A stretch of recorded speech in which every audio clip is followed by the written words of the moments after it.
The rain had been falling since sundown, and by midnight, it had settled into the particular rhythm that New Orleans rain always finds eventually.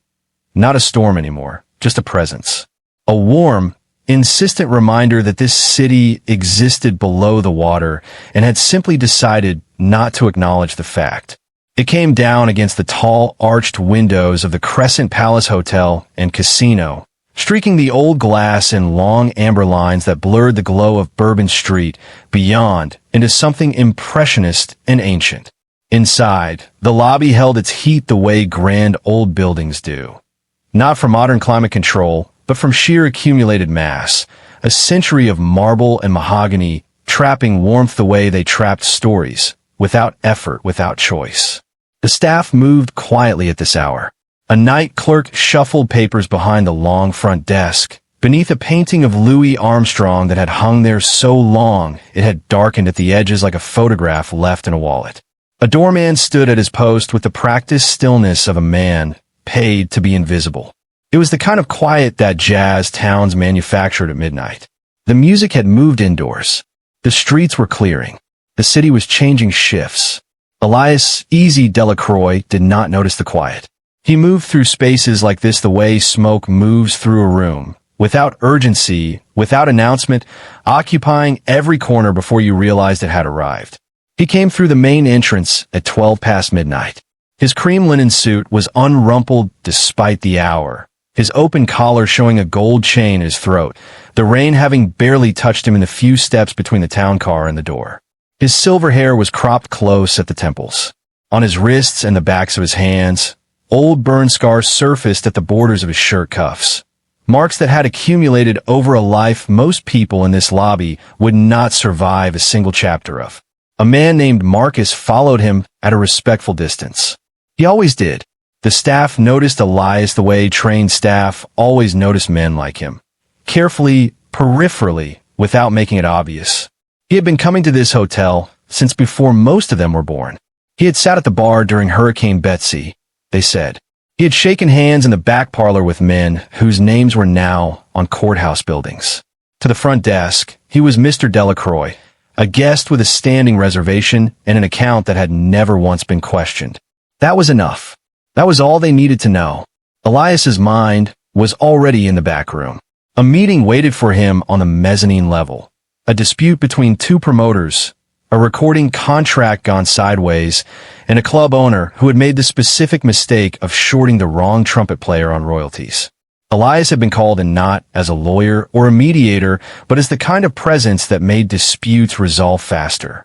He was cataloging the angles as he crossed the lobby, measuring what each man would surrender before he'd surrender more. He was not thinking about the bench near the window. He was not thinking about anything in the lobby at all, until he was. Something in his peripheral vision slowed him first. Not a sound, not a movement, but the specific wrongness of a small shape in a place where small shapes did not belong at this hour. Elias's pace didn't stop immediately. It reduced, became deliberate. His eyes moved left. A little girl. She sat on a carved wooden bench positioned near the arched window by the entrance, close enough that the rain-amber light played across her face in slow, shifting patterns. She was perhaps 6 years old, small even for that, dressed in a yellow sundress printed with small magnolias that had been washed enough times to soften at the hem. Over it, someone had placed a grown woman's cardigan, oversized, sleeves rolled twice at the wrists, coral-colored and clearly not hers. Her sandals were white with a small buckle, slightly scuffed at the toe. In her arms, held against her chest with both hands the way a much younger child holds a stuffed bear, was a small canvas tote bag with a painted crawfish on the front. Faded. Beloved. She was not crying. She was not scanning the room for a familiar face. She was not fidgeting or humming or doing any of the things a child alone at midnight in a grand hotel lobby might reasonably be expected to do. She was simply sitting, still, in the way that children almost never are. Not the stillness of sleep or distraction, but the stillness of someone who had learned to wait without expecting the wait to be short. Elias stopped. He stood for a moment, observing her from a few paces away. In his line of work, he had learned to distinguish between people performing calm and people who had arrived at it through necessity. This child had not been coached into sitting quietly. She had arrived here on her own, through something she had already lived, already processed, at an age when processing should not yet be this heavy. Marcus stopped when Elias stopped. He said nothing. Elias walked toward her. He did not approach with the full weight of his presence, which would have frightened her. Instead, he lowered himself, one knee nearly touching the marble, forearms resting across his thigh, until he was close to her level. The posture was instinctive. He could not have said where he had learned it. The girl looked up at him. She did not flinch. That surprised him. Most grown men in his proximity found reasons to adjust their gaze. This child simply looked at him with wide, steady brown eyes. Not fearless exactly, but composed in the way of someone who had already taken his measure and reached a conclusion. "Where's your mama?" Elias asked. His voice came out quieter than he intended. "She's working," the girl said. Simple. Just information. Elias glanced once toward the front desk, then back. "And your daddy?" The girl gave a small, definitive shake of her head. The kind that meant more than not here. The kind that meant that is a different kind of question. "What's your name, sweetheart?" "Clem." "Clem," he repeated, the way he repeated things he was committing to memory. "Short for something?" "Clementine. But only Mama calls me that when I'm in trouble." Something shifted in Elias Delacroix's chest. He kept his expression level. "How long have you been sitting here, Clem?" She considered this with genuine seriousness, the way children consider questions adults treat as casual. "A long time," she decided. He nodded slowly. "Where's your mama working right now?" Clem's chin lifted. She pointed upward, past the slow rotation of the ceiling fans, past the chandelier, toward the floors above them. "In this hotel," she said. Then, after a pause so brief, it almost didn't exist, "My mama is sick, and her boss won't pay her." She said it with the calm of someone who had been carrying the sentence alone and had finally found somewhere to set it down. Elias Delacroix did not move. The lobby continued its midnight around them. The shuffle of cards from the casino floor beyond the double doors, the rain against the old glass, the distant sound of someone playing a slow piano somewhere upstairs. Everything exactly as it had been 60 seconds ago, except that Elias was no longer thinking about the meeting on the mezzanine. He stayed at her level. "Her boss won't pay her," he repeated quietly. Not a question. He was letting the words settle into him properly. Clem nodded. "Once." "Certain. How do you know that?" he asked. She looked down at the crawfish tote for a moment, just a moment, as though deciding how much to give. Then she looked back up at him. "I heard her on the phone. This morning, before her shift. She kept saying please, and I need it by Friday. And my little girl." She paused. "Mama doesn't say please like that to people. Not like she's scared." There was no performance in how she delivered this. No wobbling lip. No bid for sympathy. She stated it the way a child states a fact they have spent considerable time alone with, turned it over, examined it, set it somewhere inside themselves where it wouldn't keep moving. That restraint, Elias thought, was the saddest thing he had heard in a long time. "What's your mama's name?" "Renata," Clem said.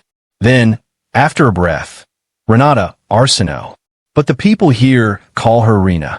Does she know you're down here?" Clem's eyes dropped briefly. "She thinks I'm in the housekeeping break room." But it smelled like bleach and the TV was broken. A beat. I didn't want to be in a room by myself.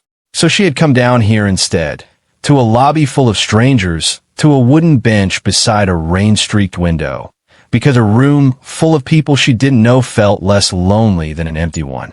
Elias understood that particular mathematics more than he wished to. "How long has your mama been sick?" Clem thought carefully. "Since before Mardi Gras. But she says she's getting better." A small furrow appeared between her brows. "She says that a lot. Do you believe her?" Clem looked at him for a long moment. Long enough that Elias felt it. "I believe she wants to be," she said finally. He held her gaze and felt something old and unannounced move through his chest. Not pity. He had learned young that pity was a useless currency, heavy to carry and worthless when spent. This was something older, something closer to recognition. His grandmother had said things were getting better too. In a room, not unlike a break room. Small, fluorescent lit, smelling of industrial cleaner and recycled air. She had said it while pinning her hair up before a night shift, while checking that young Elias had something to eat, while pretending the cough she'd carried since November was seasonal and temporary and nothing worth mentioning. He had believed she wanted to be too. Elias stood slowly. He turned slightly, the way a man turns to look at nothing in particular when he needs his expression to reset. Marcus, stationed a discreet distance across the lobby, caught his eye. Elias gave him a look that communicated nothing visible to anyone else. Marcus reached for his phone. Elias turned back to Clem. "What's the name of the man who runs this hotel?" The hotel manager's name was Clifton Mouton. Elias learned this in under 5 minutes, the time it took Marcus to make 2 calls and cross the lobby with the information delivered in a low, efficient murmur. Clifton Mouton, 51 years old, 17 years in hospitality, 8 months in his current role at the Crescent Palace. A man who had, in Marcus's words, been spending above his salary for the past 6 months and doesn't seem bothered by it. Elias absorbed this without expression and told Marcus to have the man brought downstairs. He did not phrase it as a request. While he waited, Elias returned to the bench where Clem sat. He positioned himself nearby, close enough that she wasn't alone, far enough that she had space. He had learned, somewhere in a life that had not made such lessons easy, that people already carrying something heavy didn't need the additional weight of someone else pressing in. Clem had opened the crawfish tote. She produced a small Ziploc bag containing 4 animal crackers and ate them with the careful, measured pace of a child making something last. Elias watched her without appearing to. It occurred to him that this was likely her dinner. The elevator opened 7 minutes after Marcus's call. Clifton Mouton stepped out looking the way men look when they've been pulled from somewhere comfortable at midnight. Jacket slightly rushed, expression arranged into professional pleasantness that didn't quite reach his eyes. He was a lean man with the particular confidence of someone who had managed people for a living and had gradually confused that small authority for something larger. He spotted Elias and approached with his hand extended. "Good evening, sir. I understand you wanted to speak with management." "Renata Arsenault," Elias said. He did not take the hand. Mouton's extended arm completed its journey to nowhere and returned to his side. The professional pleasantness recalibrated slightly. "I'm sorry, Renata Arsenault," Elias repeated. "She works your housekeeping rotation. She hasn't been paid." He let that sit for exactly 1 beat. "I'd like to understand why." Something moved behind Mouton's eyes. A quick internal calculation. The kind that happens when a man tries to determine how much the person across from him actually knows. "Well, I appreciate the concern, but employee payroll matters are confidential by nature, and without knowing your relationship to." "Consider me interested," Elias said. "That's enough relationship for tonight." Mouton studied him. Elias held his gaze without effort, without aggression, without anything that could be named or pointed to. Just held it the way the river holds the levee, steady, patient, and entirely aware of its own weight. "Mrs. Arsenault," Mouton began carefully, "has had some attendance issues. Our payroll structure is based on verified hours, and when absences can't be accounted for." "She was sick," Elias said. "That may be, but the hotel has." "She was sick." The repetition landed differently. Quieter. And somehow, for that reason, heavier. "How many weeks of wages are being withheld?" A calculation behind the eyes. "I'm not in a position to discuss specific." "How many weeks?" The question arrived without volume and without warmth. It landed the way such questions land when delivered by men who have never needed to raise their voice to be taken seriously. Mouton felt it. Elias watched him feel it. "There may be," Mouton said, more slowly now, 3 to 4 weeks of wages under review. Elias said nothing. He had already removed his phone from his jacket pocket. He held it at his side, screen facing away from Mouton, and pressed record. "Under review by whom?" "By the department. Based on attendance documentation." "Has she been given written notice of this review?" Mouton shifted his weight. "The standard process. Yes or no?" A beat. "The process is ongoing." Elias looked at him for a long moment. The rain against the old glass was very audible in the silence. Somewhere beyond the casino doors, a trumpet was playing something slow and unresolved. He was watching Mouton the way he watched everyone in rooms like this. Not for what they said, but for what happened in the spaces between the words. And what was happening in those spaces was not the discomfort of a manager caught in an administrative oversight. The man wasn't embarrassed. He was careful. There was a significant difference. Mrs. Arsenault has a daughter, Elias said. He did not look toward the bench. He didn't need to. Approximately 6 years old. That child has been sitting alone in this lobby for, he checked his watch, at least 90 minutes. While her mother works a shift, she is physically unwell to be completing because she was told that missing another shift would cost her the job. Mouton's jaw tightened. Employees are made aware of attendance expectations. Was she threatened with termination? I wouldn't characterize it as. Was she told she would lose her position if she missed another shift? The silence that followed was its own kind of answer. Elias looked at the man, really looked at him, and felt the shape of something he couldn't name, yet hardened quietly in the back of his mind. In his experience, guilt presented in predictable ways. Defensiveness. The rapid stacking of reasons. Mouton was doing all of those things. But underneath them, something else was operating. Moving faster than embarrassment. Carrying too much awareness behind it. We're not finished, Elias said. His voice carried no threat. It didn't need to. Don't leave the hotel tonight. Mouton opened his mouth, closed it, gave a short, stiff nod, and turned back toward the elevator with the careful walk of a man, concentrating on appearing unhurried. Elias watched him go. Then he stood quietly in the middle of the old marble lobby, phone still recording, and thought about a man who was too nervous for someone who had simply failed to process a paycheck. Too nervous by a significant amount. And in Elias Delacroix's considerable experience, that meant only one thing. There was something underneath this, and he was going to find it. He returned to the bench. Clem had finished the animal crackers and folded the Ziploc bag into a careful square. She held it in her palm, spotted a trash can across the lobby, and glanced at Elias as though asking silent permission before climbing down to dispose of it. She came back and climbed up again with the quiet self-sufficiency of a child accustomed to managing small things alone. Elias sat beside her. Not close, just present. That man you were talking to, Clem said without looking at him. Yes, he has a lying face. Elias looked at her. You noticed that? Mama taught me. Clem said simply. She says watch the eyes, not the mouth. The mouth will tell you whatever. The eyes get confused. Something shifted in Elias's chest. Your mama sounds like a wise woman.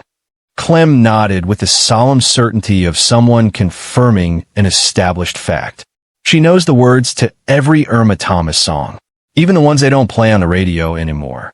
Elias looked away. He turned toward Marcus. Go upstairs. Housekeeping rotation, floors 3 through 8. Find Renata Arsenault. A pause. Be gentle about it. Don't frighten her. Someone's going to check on your mama. Clem looked up at him with an expression that was equal parts relief and something more complicated. The particular wariness of a child who has been told things were being handled before and has learned to withhold full belief until evidence arrives. Okay, she said carefully. They sat in a silence that was not uncomfortable. Outside, the rain had shifted character, less insistent now, more resigned. The lobby had grown quieter still. The trumpet behind the casino doors had found its resolution. Clem swung her legs slowly from the bench, sandals not quite reaching the floor. Do you work here? She asked. No, Elias said. Then why are you still here? She asked it without accusation, genuinely curious. Elias considered the question more seriously than she probably expected. Because something needed looking into, he said finally, and I was the one standing here. Clem appeared to find this acceptable. She nodded and returned to swinging her legs. For minutes passed. Then Elias's phone buzzed. A message from Marcus. 3 words. Come up now. Marcus moved toward the elevator without a word. Elias looked back at Clem. He found her on the 6th floor. Not in the suite she'd been assigned to clean. In the service corridor outside it. Seated on the floor with her back against the wall, one hand pressed flat against the baseboard, as though she'd been trying to push herself upright and had not been able to finish the effort. Renata Arsenault was younger than Elias had expected. Early 30s. Slight, with the particular thinness of someone who had been running on stubbornness longer than nutrition. Her housekeeping uniform was immaculate despite everything. The collar straight, the apron tied with care. Dark circles beneath her eyes, so deep they looked painted. Her cleaning cart stood in the hallway nearby, slightly askew, abandoned mid-task. She looked up when Elias stepped into the corridor. The first word out of her mouth, before "who are you?" before "help me," before anything for herself at all, was "Clem." Her voice scraped. "She's downstairs," Elias said immediately. "She's safe. She's with someone I trust." Renata closed her eyes. The relief that moved across her face was so total and so unguarded that it was almost too private a thing to witness. Elias crouched beside her. Up close, he could see the shallow work of her breathing, the tension across her jaw from holding things together by force of will alone. "How long have you been on this floor?" "Not long," she said, which told him it had been a while. "Can you stand?" She started to say yes. Her body answered differently. A sharp wince, a tremor in the arm she tried to use to push herself up. "No," Elias said gently. "Don't." He looked at Marcus. "Bring the car around." Then he turned back to Renata, and his voice dropped to something that wasn't softness exactly, but was the closest his voice could come to it. "I'm going to get you out of here," he said. "And then someone is going to explain to me how you ended up on this floor." Renata looked at him with exhausted, bewildered eyes. "Who are you?" she asked. "Someone who was standing in the right place tonight," Elias said. And then he carefully, deliberately helped Renata Arsenault to her feet, and did not let go until he was certain she wouldn't fall. The town car covered the distance to the private medical suite in 14 minutes. Elias sat in front, leaving the back to Renata and Clem. Clem had said nothing when she saw her mother being guided through the lobby. Nothing at all.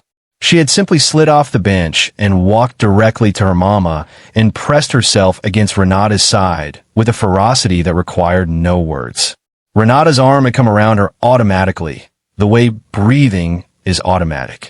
Her face, already pale, had done something complicated that Elias did not look at directly. He sat with his phone in his hand, watching the wet city move past the window, and made the first call. The man who answered was named Theo Fontenot. He held no official title and maintained no formal office. What he maintained was a precise and constantly updated picture of who owed what to whom in this city, the financial arrangements, the quiet agreements, the accommodations people made when they believed no one credible was paying attention. "Renata Arsenault," Elias said. "Housekeeping, Crescent Palace." "And the manager, Clifton Mouton." "Start with Mouton. I want everything." "How fast?" "I'm already waiting," Elias said. He ended the call and looked at the rain-blurred city. In the back seat, he could hear Clem's voice, low, steady, describing the lobby bench and the animal crackers and the man with the burn scars who had stayed. Renata responded in murmurs. At one point, she made a sound that was not quite a word, and Elias understood, without turning, that she was crying in the silent, careful way mothers cry when they are trying not to alarm a child. He looked out the window and said nothing and let them have the darkness. Theo called back 43 minutes later. Elias listened without speaking. He asked 4 short questions. Then he thanked Theo and stood in the corridor outside Renata's room and processed what he had just been told. Clifton Mouton had been receiving payments. Not from the hotel's payroll structure. Not from any bonus account or vendor arrangement. From a private source, routed through 2 intermediary LLCs registered in Metairie that had been designed to look like linen supply contractors. The payments had begun 9 months ago. The source, once Theo unraveled the intermediaries, was a man named Drayden Savoy, Renata's ex-husband. Elias knew the name within moments of hearing it. Not personally, but by category. Theo filled in specifics. Drayden Savoy, 40 years old. 2 protective orders in the last 4 years. 1 conviction for domestic assault, pled down on appeal. A custody proceeding he had lost conclusively 14 months ago when Renata presented documented evidence of his conduct to the family court. The judge had been unambiguous. Full custody to Renata. Visitation suspended pending evaluation. Savoy had declined to complete it. He had lost Clem entirely, and he had decided, with the particular logic of men like him, that if he couldn't take what he wanted directly, he would dismantle the thing standing between him and it. The plan, as Theo laid it out, was methodical in its cruelty. Savoy had identified Mouton, a man with a gambling habit, manageable debts, and flexible ethics, and approached him quietly. The arrangement was simple. Mouton would delay Renata's wages. He would log her sick days as unauthorized absences. He would increase her workload incrementally. He would keep the pressure calibrated, not enough to get her fired outright, which would be too visible, but enough to exhaust her, destabilize her, push her toward the point where she could no longer demonstrate to any court that she was capable of providing a stable home. If Renata collapsed, financially, physically, professionally, Savoy would return to family court, this time with documented evidence that she couldn't manage. Elias stood at the window at the end of the clinic corridor and let this settle into him completely. Outside, the rain had not stopped. The city continued below, indifferent, going about the business of being itself at 2 a.m. Streetcars and lit balconies, and people moving through the wet streets with their collars up, everyone carrying their own weather. He thought about Renata in the service corridor, hand flat against the baseboard, collar perfectly straight. He thought about Clem on the bench, folding a Ziploc bag into a square. He thought about the careful, patient stillness of a child who had learned to wait without expecting the wait to be short, and understood now, clearly, where that stillness had come from. Would have been slowly and systematically constructed around that child to produce it. A man had looked at his own daughter and seen leverage. That was the thing Elias kept returning to. Not the bribery. Bribery was a transaction, and transactions he understood. Not even the cruelty of the method. The deliberate grinding down of a sick woman through withheld wages and manufacture paperwork. Those were techniques. He had seen techniques before.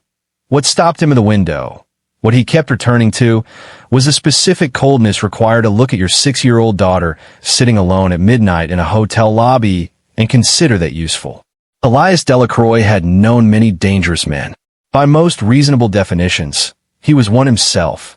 But there was a particular category of dangerous that had nothing to do with power or leverage or the careful management of reputation. A category defined only by what a person was willing to treat as expendable. Drayden Savoy had placed his daughter in that category. Elias turned from the window. He walked back down the corridor and looked through the small panel in the door. Renata was asleep. Finally, after what her body had been refusing to surrender to for months, she was asleep. Clem was still in the chair beside her, still holding her mama's hand. Her head was resting against the edge of the mattress now, her eyes closed. Still there, still holding on. Elias looked at them for a long moment. Then he made the call that would end Clifton Mouton's career before morning. And then he made the other call, the one that would ensure Drayden Savoy understood, in terms that required no legal interpretation, that his plan had not merely failed. It had arrived at exactly the wrong person. Clifton Mouton received the summons at 7:51 in the morning. He walked into the Crescent Palace's private conference room at 8:04, jacket slightly rushed, expression professionally arranged, and found Elias already there, standing near the window, back partially turned, looking out at the gray morning. He had changed, different shirt, same linen jacket. He looked like a man who had not slept and was entirely unbothered by this. A woman named Josephine Arcand sat at the head of the table. She was the hotel's director of operations, had been with the ownership group for 22 years, and was known across every property they managed for two things: absolute precision and an absolute absence of patience for men who confused their job title with their character. She did not look up when Mouton entered. Two men Mouton did not recognize stood near the door. He stopped walking when he saw them. "Mr. Mouton," Josephine said, still not looking up. "Please sit down." He sat. Elias turned from the window. He moved to the table without hurry and took a seat across from Mouton, and for a moment said nothing. Simply looked at the man with the same quality of attention he had directed at him the night before in the lobby. That look that contained no warmth and no hostility, and was somehow, for exactly that reason, worse than either. Josephine turned her laptop to face Mouton. On the screen, financial records, account numbers, transfer dates, the LLC names that had seemed, 9 months ago, sufficiently obscured to be invisible. They had not been sufficiently obscured.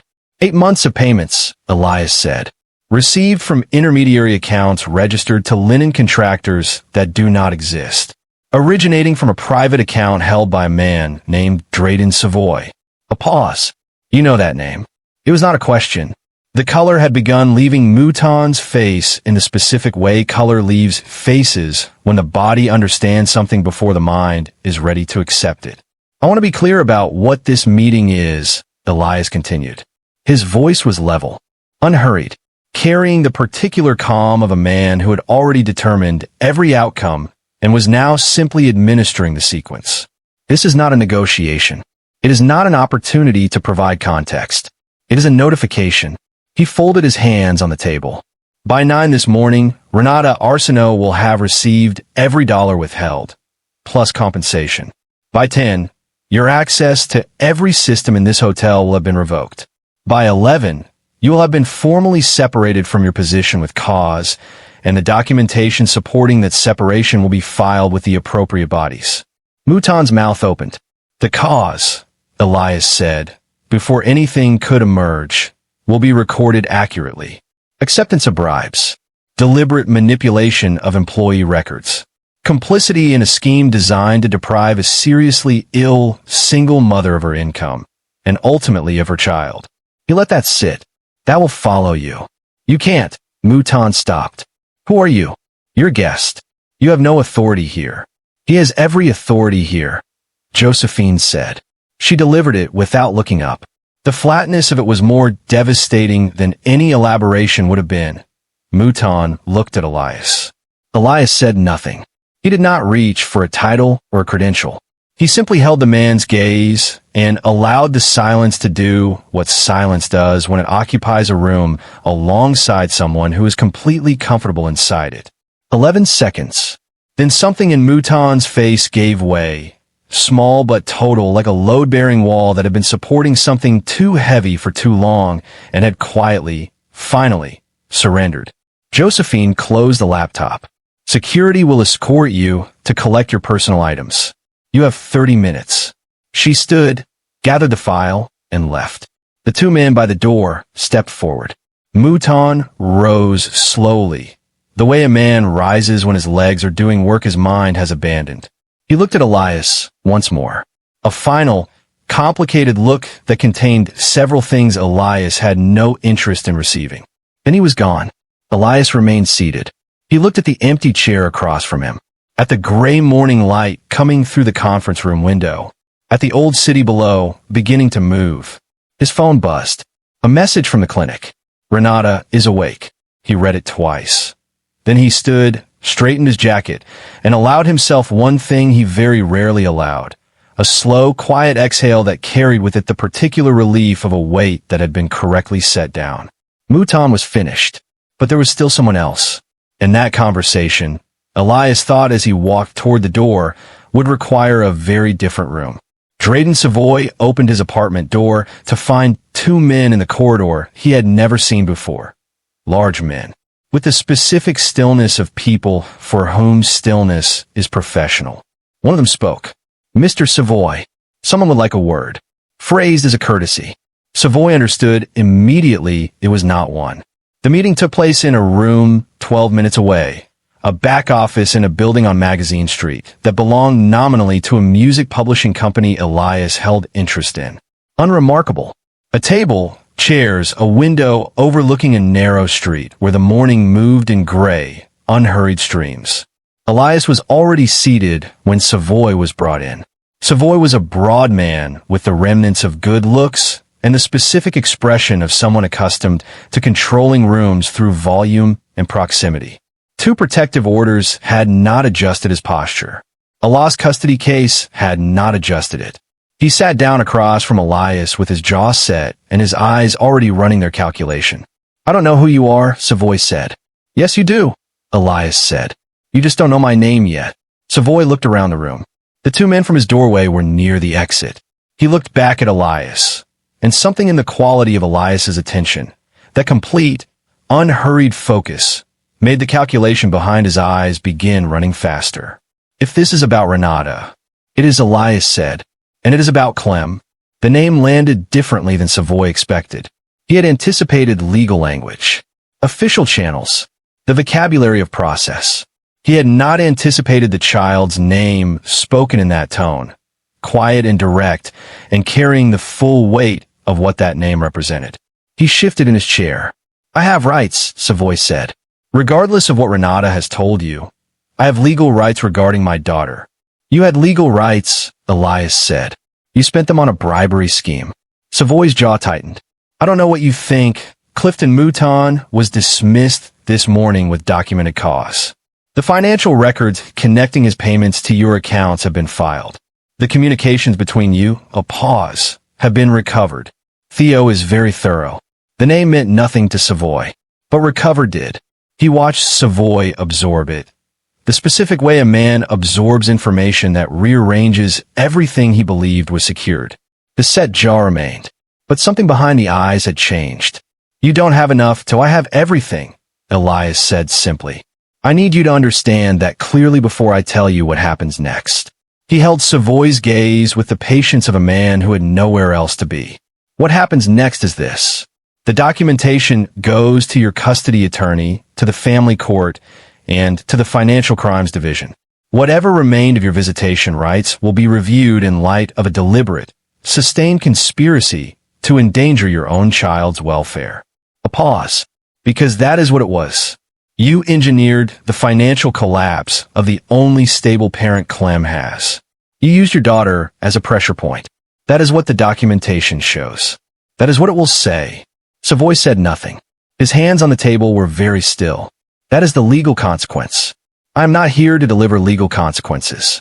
Elias leaned forward slightly. Not aggressively, just closing the distance enough that what came next could not be mistaken for anything other than exactly what it was. Stay away from Renata, Arsenal. Stay away from Clementine. Remove yourself from their lives, completely, permanently. Do not contact them. Do not approach them. Do not instruct anyone else to do so on your behalf. A pause. This is the only time I will say this. Savoy stared at him. You can't enforce. I'm not enforcing anything, Elias said. I'm informing you. He leaned back. You built a careful plan over 9 months. You found a man with a gambling debt and flexible ethics. You moved money through channels you believed were invisible. And you slowly, deliberately pushed a sick woman toward collapse while her 6-year-old daughter sat alone on a bench in a hotel lobby, holding a crawfish bag. He stopped. That plan arrived at me. The room was very quiet. The only sound was the soft movement of morning traffic beyond the window. Savoy was not a man who frightened easily. Elias knew the type, had known many of them. Men whose sense of themselves was so heavily constructed that fear had to find unusual entry points that IT had found one. Elias could see it in the stillness of those hands on the table, in the way Savoy's eyes had stopped performing their calculation and had simply gone flat and present. The way eyes go when a person is receiving something they cannot process but cannot deny receiving. Clem will not grow up wondering where her stability went, Elias said quietly. She will not grow up watching her mother rebuild from nothing because someone decided she was useful as leverage. A final pause. You're going to let them go completely. And you're going to do it because you have understood this morning in this room that the alternative is not something you want to investigate. Savoy said nothing for a long moment. Then he looked down at his hands. Something moved across his face. Not remorse exactly, but the particular deflation of a man whose architecture has been systematically taken apart, who is standing in the rubble of it with nothing left to hide behind. There won't be any more contact, he said finally. His voice was flat, stripped of its performance. Elias looked at him for one more moment. Then he stood. He did not extend a hand. He did not offer a closing remark, or any of the punctuation men sometimes add to moments like this to make them feel concluded on their own terms. He simply left. Outside, the morning had softened. Still gray, still damp, but the kind of gray that carries the promise of sun rather than the memory of rain. The city going about its Tuesday with the particular indifference cities maintain toward the private catastrophes occurring inside their buildings. Elias got in the car and sat for a moment looking at the street. Marcus, in the driver's seat, did not ask how it had gone. After a while, Elias said, "The clinic." Marcus pulled out. Elias looked out the window at the city moving past and thought about a little girl who had learned how to wait alone, who had folded a Ziploc bag into a precise square, who had looked at a stranger in a hotel lobby and decided, with her mother's taught assessment, that he was safe. He thought about what it would mean for her to grow up without that weight, to simply grow up. He looked at the rain still on the window.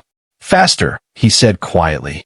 Marcus accelerated, and Elias Delacroix, who had spent decades moving through a city that knew his name and what it meant, sat in the back of a town car at 10 in the morning and felt something unfamiliar settle into the space in his chest where the tension of the last 12 hours had been.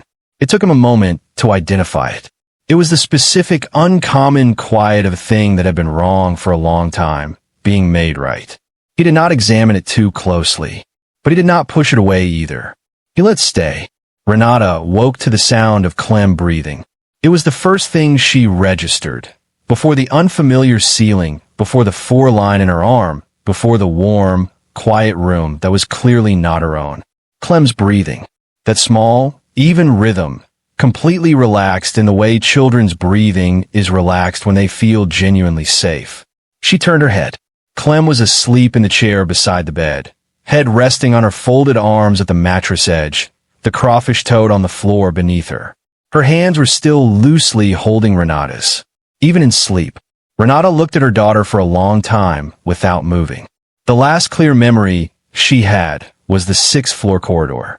The wall, the floor coming up, the specific quality of her own exhaustion when it had finally, after months of being refused, simply taken what it was owed.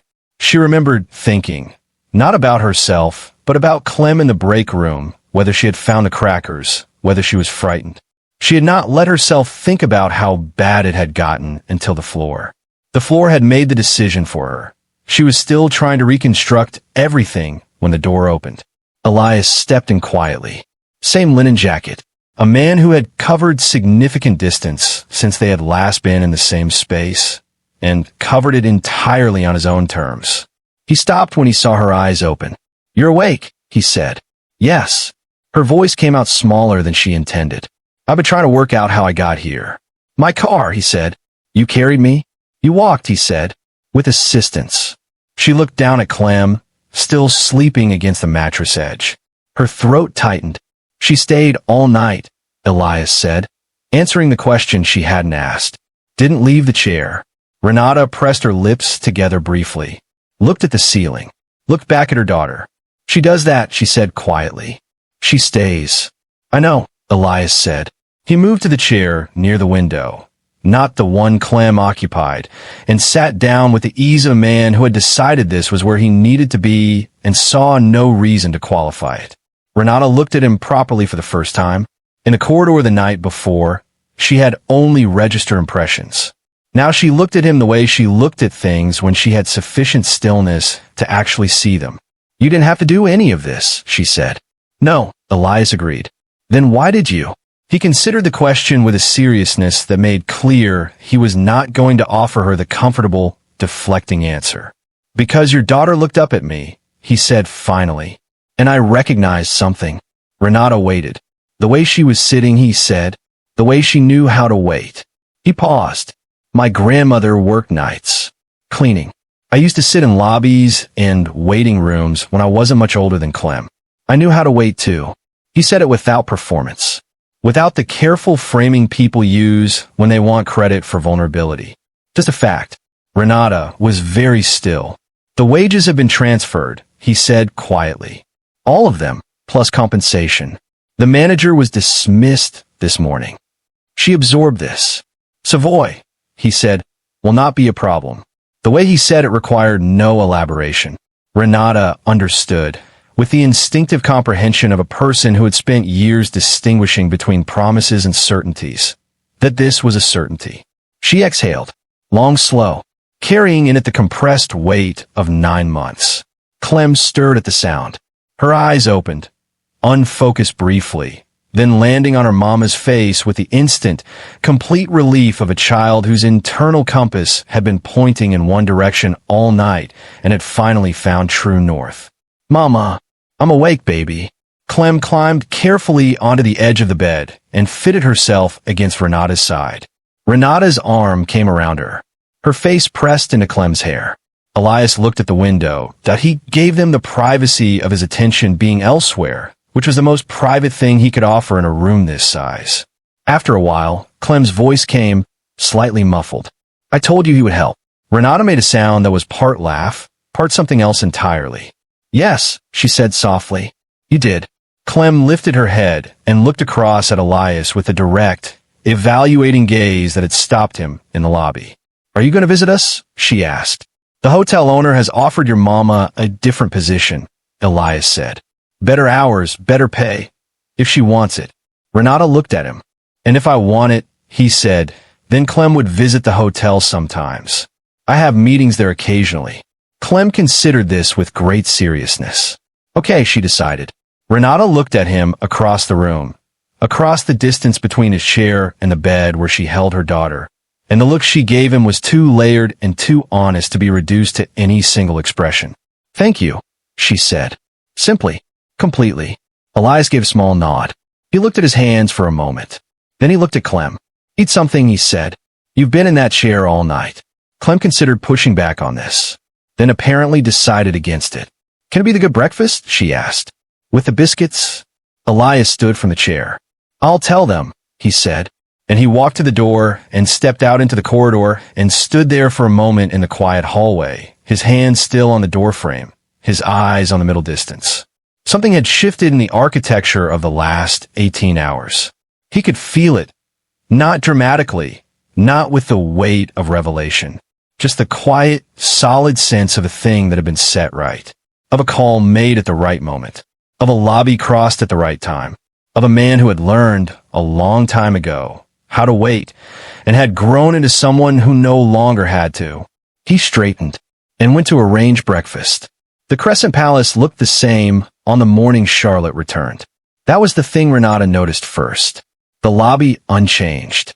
The old Armstrong painting still darkening at its edges. The ceiling fans still turning with their slow, indifferent grace. The building had continued, quietly, indifferently, through everything that had happened inside it. But she was not the same person who had cleaned its floors. Clem came with her that first morning. She wore her yellow magnolia dress and carried the crawfish tote and walked through the hotel entrance with the particular gravity of a child revisiting a place that holds significant personal history. She stopped at the carved wooden bench near the arched window, looked at it, then looked up at her mama. "This is where I sat," she said. Asterisk. "I know," Renata said. Asterisk.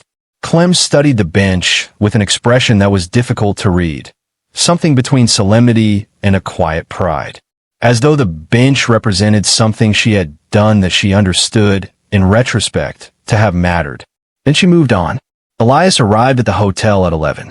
He crossed the lobby toward the mezzanine elevator, nearly there when he heard his name. Not Mr. Delacroix, not the careful half-whisper that usually carried his name in spaces like this. Just Elias. He turned. Clem was standing near the reception desk, backpack on, the crawfish tote slightly askew from what appeared to have been a rapid crossing of the lobby. She was looking at him with those steady brown eyes, with the expression he had come to understand was her version of restrained excitement, which in Clem's particular emotional vocabulary was approximately equivalent to anyone else's unbridled joy. He stopped walking. She crossed the remaining distance with the focused purpose she brought to everything, stopping in front of him and looking up. "You came," she said, as though his presence required acknowledgement before anything else could proceed. "I have a meeting," he said. "I know." She nodded seriously. "Mama said you have meetings here sometimes." "I do." She studied him for a moment. Then she reached into the front pocket of the crawfish tote and produced something, which she held out to him with both hands and the grave formality of someone presenting something of genuine significance. It was a drawing. Crayon on white paper, folded twice. He took it and opened it carefully. It depicted, with the confident economy of a child's hand, a hotel lobby. A chandelier rendered as a yellow circle with lines radiating outward. A floor in careful parallel lines. On one side, a small figure on a brown rectangle that was clearly a bench. The figure had a crawfish bag. On the other side, a taller figure crouched down. The taller figure had marks on its hands and wrists. Between them, in Clem's careful, oversized handwriting, "The man who saved my mama." Elias looked at the drawing for a long moment. Then he looked at Clem. She was watching him with that patient, evaluating gaze, waiting to see what he did with it. Not nervously. She had never been a nervous child. She was simply a child who had learned to wait and watch and assess with a precision that had nothing to do with her age. "Thank you," he said. "You can keep it," she said generously. "I intend to." He folded it carefully, with the same precision she had applied to the Ziploc bag on the lobby bench, and placed it in the inside pocket of his jacket. Clem watched this with evident satisfaction. Renata appeared from across the lobby, slightly breathless, with the expression of a mother who has briefly lost visual contact with her child in a public space. She arrived beside Clem and looked at Elias. Something moved across her face, that complex, layered look. Relief and embarrassment and gratitude, and something beyond all of those that she had not yet found words for and perhaps did not need to. "She saw you from the desk," Renata said. "I couldn't stop her. She gave me something," Elias said. He touched the inside pocket of his jacket briefly. It was worth stopping for. Renata looked at him for a moment, then looked down at Clem, who was watching the exchange with the careful attention she brought to adult conversations she had decided were important. "Go find Miss Josephine," Renata told her. "I'll be there in a minute." Clem looked at Elias. "Will you be here when I come back?" "I'll be upstairs," he said. For a while, she considered this. "Okay." She looked at him once more, with that steady, direct gaze. The gaze that had stopped him in the lobby on a rainy midnight. That had redirected the entire course of what followed simply by being honest and unafraid. "Bye, Elias," she said. "Goodbye, Clem." She turned and walked back across the lobby, with her crawfish tote and her gravity and her yellow magnolia dress, and did not look back. Because Clementine Arsenault, at 6 years old, had already learned that you don't need to look back at things you trust to still be there. Renata was quiet for a moment. "She talks about you," she said finally. "At home. She tells our neighbor, Mrs. Celestine. She tells her about the man from the hotel." "What does she tell her?" Renata smiled. It was the first time he had seen her smile without exhaustion behind it. "She tells her you were standing in the right place. That you had a phone, and it seemed like a reasonable use of it." Elias was quiet. "She listens," Renata said gently. "Yes," he said. "She does." He looked across the lobby, at the carved wooden bench near the arched window, at the slow turn of the ceiling fans, at the amber morning light coming through the old glass. The city showing itself today in pale winter gold rather than midnight gray. The city that spoke his name carefully. The city that knew what he was, that he thought about a drawing folded in his inside pocket. Crayon lines on white paper. A bench. 2 figures. The careful, oversized handwriting of a child who had decided, without hesitation, what he was to her. Not the same thing the city decided. Something smaller. Something that required no fear to sustain it, no power to maintain it, no management of anyone's perception. Just a bench. 2 figures. In the words of a 6-year-old girl who had learned, on a rainy midnight in New Orleans, that the right person in the right place at the right moment could change the entire shape of what came next. Elias Delacroix straightened his jacket. He nodded once to Renata and walked toward the elevator, with the drawing folded against his chest, and did not examine too closely the fact that it was, without question, the most valuable thing he was carrying.